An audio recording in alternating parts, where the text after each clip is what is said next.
Unfollowing sad grief content, choosing healing over heartache.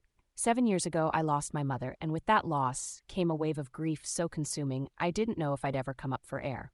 Grief changed me. It still lives with me. But over time, I've also changed how I live with it.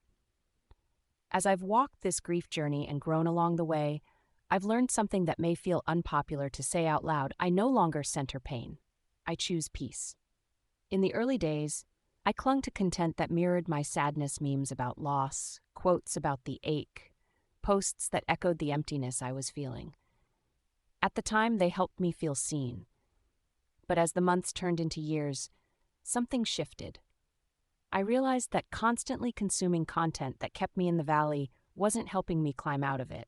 I needed something different if I wanted to feel something different. So, I began to unfollow accounts that were rooted in pain, even well-meaning ones. I stopped reading posts that triggered tears rather than light. I gave myself permission to step away from sadness and move towards something softer, growth, healing, and the quiet possibility of joy again. Let me be clear, this isn't about avoidance. This is about intention. I still miss my mother every day. Her absence is real, her love even more so. But I've reached a place in my grief where I'm no longer trying to survive her loss. I'm learning how to live alongside it, with grace, with depth, with a continued bond that honors her memory without being trapped by the pain. As the founder of the Heart of Miss B, Inc., a nonprofit that supports women grieving the loss of their mothers, I've seen how many people get stuck in the cycle of sadness. And while therapy and professional mental health care are invaluable, especially in the early stages, I believe there's something sacred about hearing from someone who's been there, not just in the darkness, but in the climb toward light. If you're grieving and also yearning to feel something different, I want you to know you are not wrong for wanting more than pain. You are not cold or over it for seeking peace. You are not broken if your healing doesn't look like anyone else's.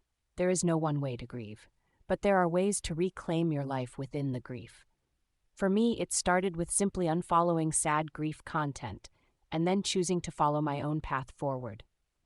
If you're walking that same path, learning to live, love, and lead while carrying the weight of mother loss, I see you. At the Heart of Miss B, Inc., we create space for women navigating this unique grief. We center healing, resilience, and continued connection, not just survival. If this message resonates, let's connect. Share this with someone who might need it. And if you're a woman healing from mother loss or someone who supports her, follow our evolving journey. You don't have to stay in the sadness forever. You're allowed to grow beyond the grief.